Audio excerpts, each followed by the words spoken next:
Jai Hind everyone. My name is Anuradha Dhumale. I am from Computer Science and Engineering Department of Akgec Engineering College, Ghaziabad. Today my subject is Dbms and the topic is scheduling. So let's start with the schedule. What is the schedule? A series of operations from one transaction to another transaction is known as a schedule. The series of operations from one transaction to another transaction is known as schedule. It is used to preserve the order of the operation in each of the individual transaction. What we will see in the schedule? We see the number of tasks performed serially or non-serially. Okay, schedule is having the various type, that is the serial schedule, non-serial schedule and the serializable schedule. First of all, we should know that what is the schedule. I repeat, a series of operations from one transaction to another transaction. The operations from one transaction to another transaction is known as schedule. Okay, so here various types of schedules in the database management system. Schedule is divided into two parts, that is the serial schedule and the non-serial schedule. Okay, in the non-serial schedule will be serializable schedule or non-serial schedule. Okay, now again the serializable schedule will be conflict serializable or the view serializable. We will see in the next slide what will be the conflict schedule and the view serializable schedule. Then in the non-serial schedules, we have a recoverable schedule and also the non-recoverable schedule. The recoverable schedule is having the three types, that is first is the cascading schedule, second is the cascadeless schedule and third is the strict schedule. Okay, so start with the schedule types. Our first is the serial schedule. What is the serial schedule? The serial schedule is a type of schedule where one transaction is executed completely before starting another transactions. Like we can say that here schedule S1 is having transaction T1 and transaction T2. Now in a serial schedule, what will happen? In a serial schedule, the operation, the transactions T1 is performed completely before the transaction T2 start. Okay. Now when a first transaction completes its cycle, then the next transaction is executed. When one transaction is complete its cycle, after that only the second transaction T2 will start to perform the actions.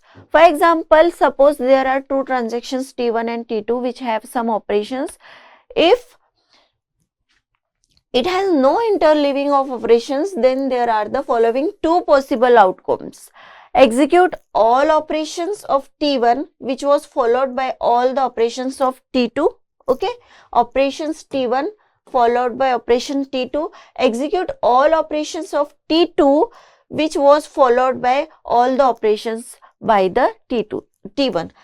We take here example of T1 and T2 which T1 follows by the T2.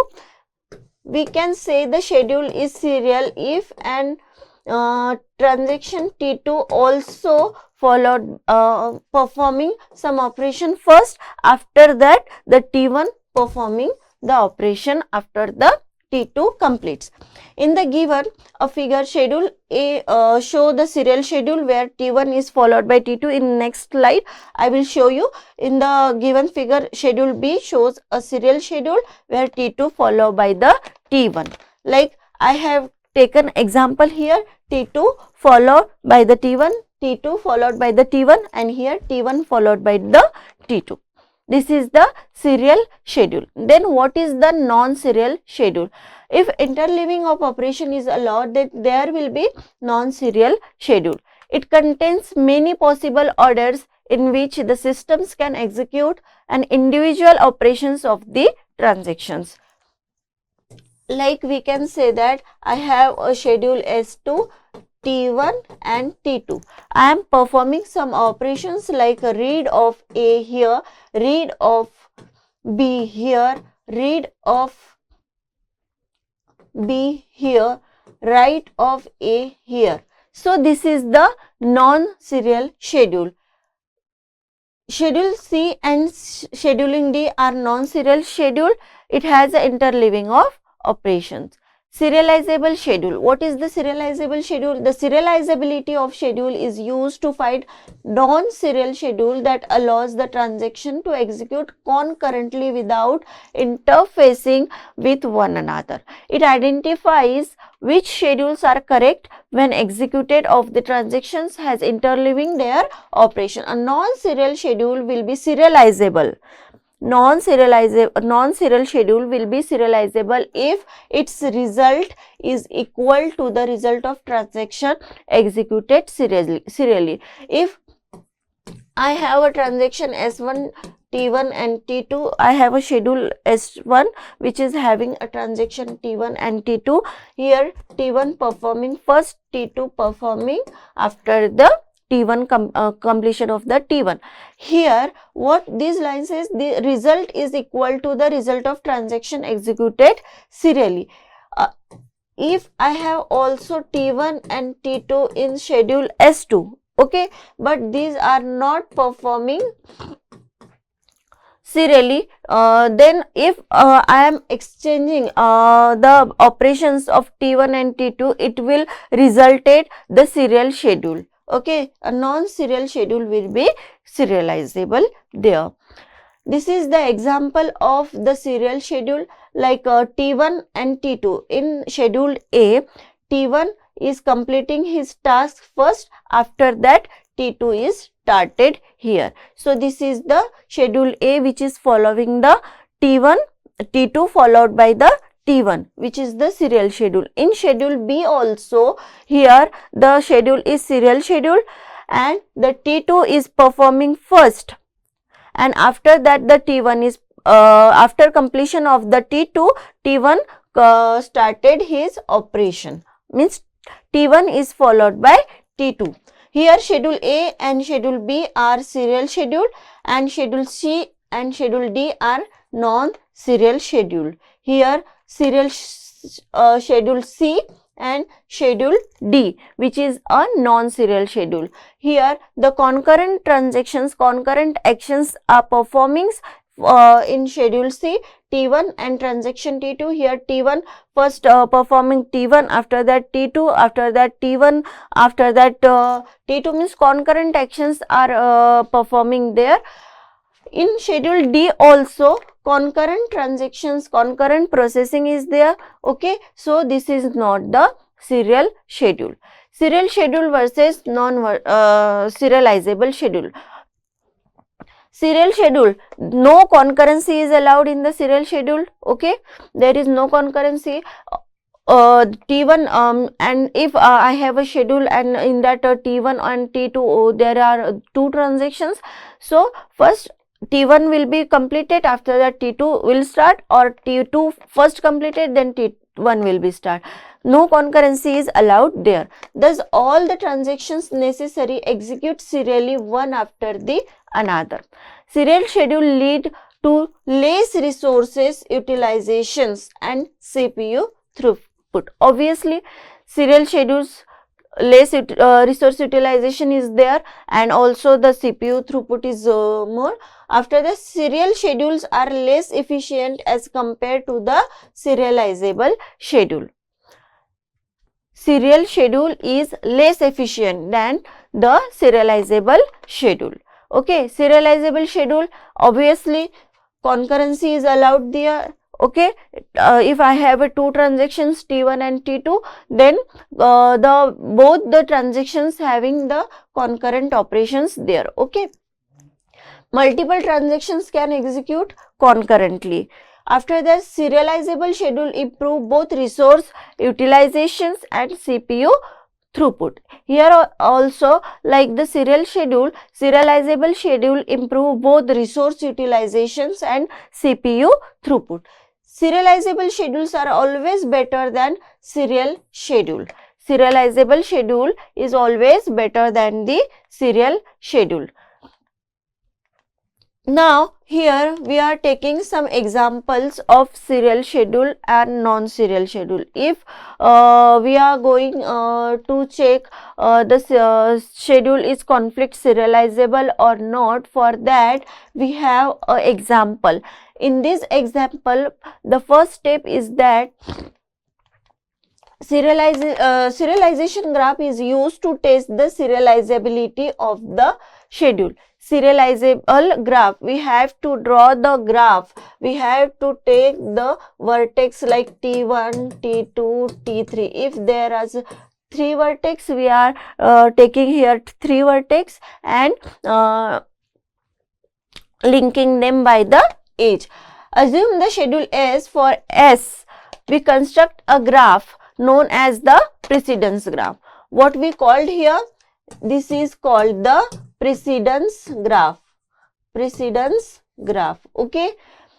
This graph has a pair of G is equals to vertex, V for vertex and E for age, where V consists of a set of vertices and E consists of a set of edges. The set of vertices is used to contain all the transactions participating in the schedule.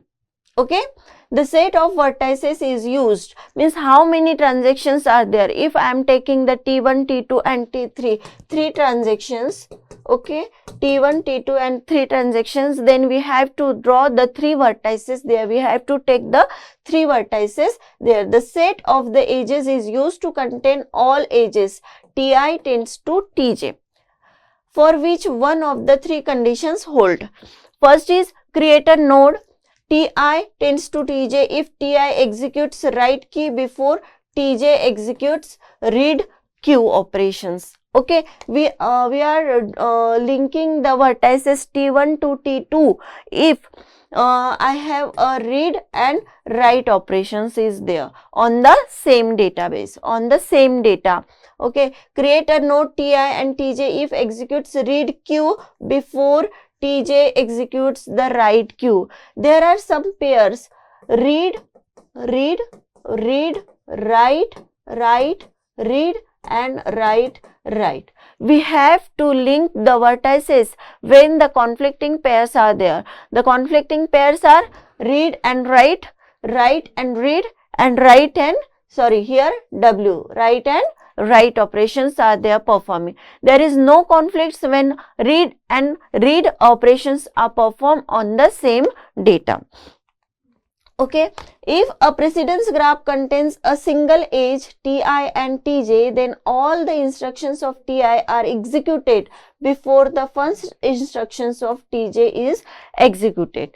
Okay, instructions of Ti are executed before the first instructions of the Tj is executed. If a precedence graph for schedule S contains a cycle, what will happen if the precedence graph for a schedule S contains a cycle, then S is a non-serializable schedule. Which schedule is that? That is the if suppose this is the graph Ti and Tj, but it contains some cycle. If it contains some cycle, then that is the non-serializable schedule. Okay. Now what this graph show here? Ti and Tj. Ti and Tj means first Ti operation is performing and after that Tj operations are performed. Okay, means that is the serial schedule. Okay, but if there is a backward means cycle is forming there. If cycle is forming there, that means that is the non-serializable schedule.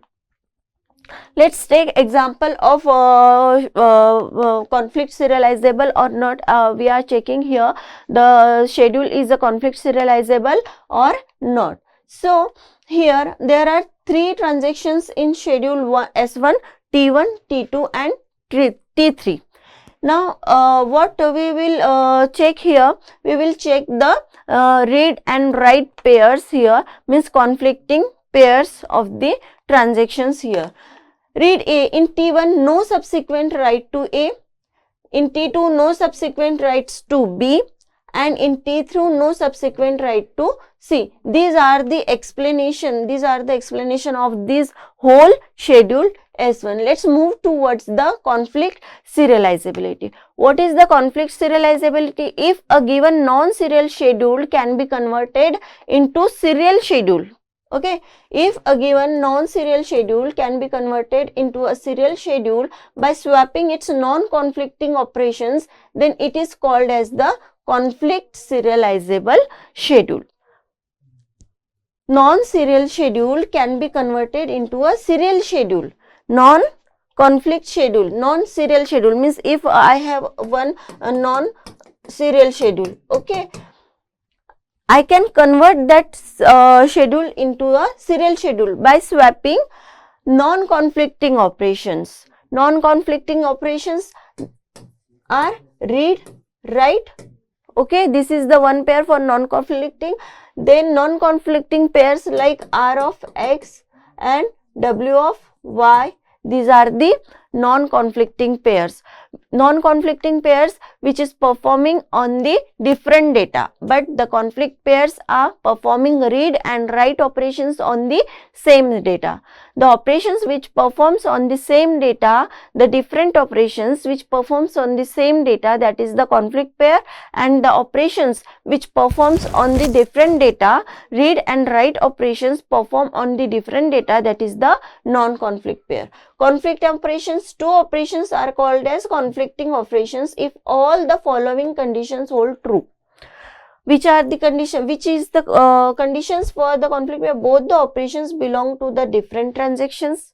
Okay, both the transactions belong to the different transactions. That means one operation is from the transaction T1 and one operation is from the transaction T2. Both the operations are on the same data item. Both the operations on the same data items means read operations is also performing on the data X and write operations, read operations is also performing on X and write operations is also performing on Y. Okay, that is this is the conflicting pair. At least one of the two operations is a write operations. See, read, write, write, read and write, write. Okay, these are the conflicting pairs. Then what is the third condition is? Third condition, at least one of the two operations is a write operations. One of the two operations means there is a one write operations will be performed there. Then only the conflict pairs are holding in the transactions. Okay. Consider the following schedule, that is the transaction T1 and transaction T2 having the read operations on A, write operations on A, read operations on A and write operations on B. In this schedule, we can see that write of A and read 2 of A.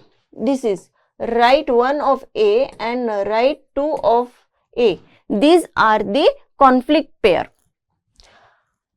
This is because all the above conditions hold true for them. Means which conditions we see here, three conditions for the conflict operations. All the three conditions are holding true here. So, read W1 of A and R2 of A is having the conflict pair here. After that, checking whether a schedule is a conflict serializable or not, there are some steps for checking for the schedule is serializable or conflict serializable or not. First step is find the list of all conflicting pairs. Okay, all conflicting pairs in the schedule. We have to find that conflict pair. Second is start creating a precedence graph by drawing one node for each transaction. The second one is start creating a precedence graph.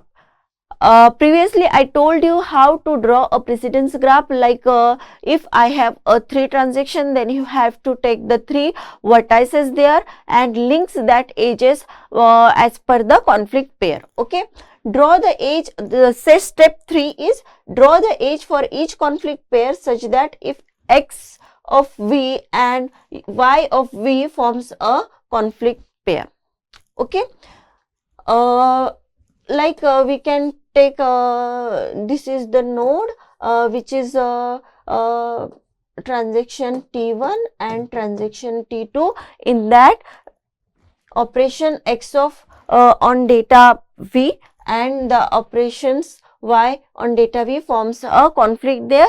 Then we have to draw a edge from transaction T1 to transaction T2. Then draw the edge from Ti to Tj. This ensures that Ti gets executed before Tj. Now the step 4 is check if there is any cycle form in the graph. If I have this graph, okay, I have draw this graph for the given schedule. Check whether is there any cycle is formed. If any cycle is formed there, that means that schedule is a non-conflict schedule. Okay, non-conflict serializable schedule. And if there is no cycle found, then the schedule is a conflict serializable. If there is no cycle is there, okay, only these 3 edges I draw here, and there is a no cycle here, okay, then on this schedule is the conflict serializable schedule. Otherwise this schedule will be non-conflict serializable schedule. Okay, we will see the example of this schedule in the next part of the DBMS. Thank you.